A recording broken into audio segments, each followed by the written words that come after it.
ang manlalakbay at ang bundok. Sa paanan ng isang dambuhalang bundok, may isang manlalakbay na nagngangalang Kael. Sa kanyang harapan ay may dalawang landas, isang malapad at patag na umiikot sa bundok, at isang makitid at matarik na paakyat sa tuktok. Bumuntong hininga si Kael, sana na may hindi ganito kataas ang bundok, bulong niya.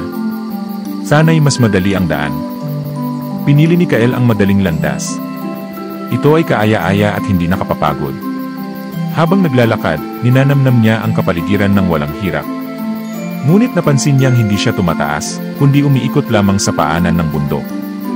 Paglipas ng mahabang panahon, bumalik siya sa eksaktong lokasyon ng kanyang pinagmulan.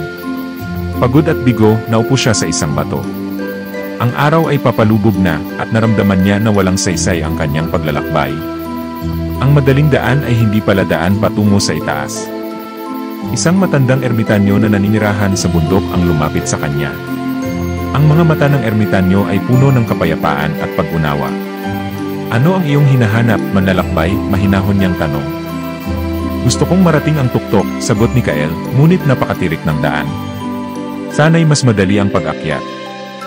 Ngumiti ang ermitanyo. Hindi ang bundok ang magbabago para sa manlalakbay, wika niya. Ang manlalakbay ang dapat magbago para sa bundok. Ang hirap ng pag-akyat ang siyang nagbibigay ng lakas na kailangan ng mga manlalakbay upang marating ang tuktok. Huwag mong hilingin na mas mapadali ang pag-akyat sa bundok, sapagkat ang bundok ay mananatiling bundok.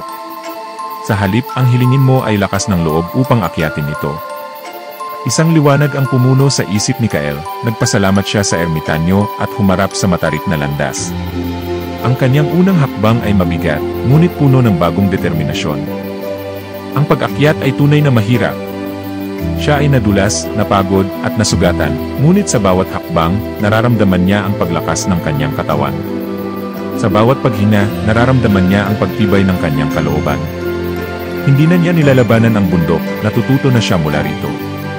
Sa wakas, narating ni Kael ang tuktok. Ang kakaibang kapaligiran ay kahanga-hanga sa tuktok. Ngunit ang higit na nagbigay sa kanya ng galak ay ang pakiramdam sa kanyang kalooban.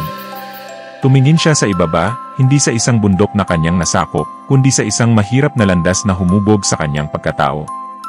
At doon, naunawaan niya ang lahat. Huwag mong hangarin na maging mas madali ang buhay. Hangarin mong ikaw ay maging mas mabuti. Mag-subscribe na at pindutin ang bell para makatanggap ka ng notifications ng mga maikling kwento, ngunit puno ng aral sa buhay.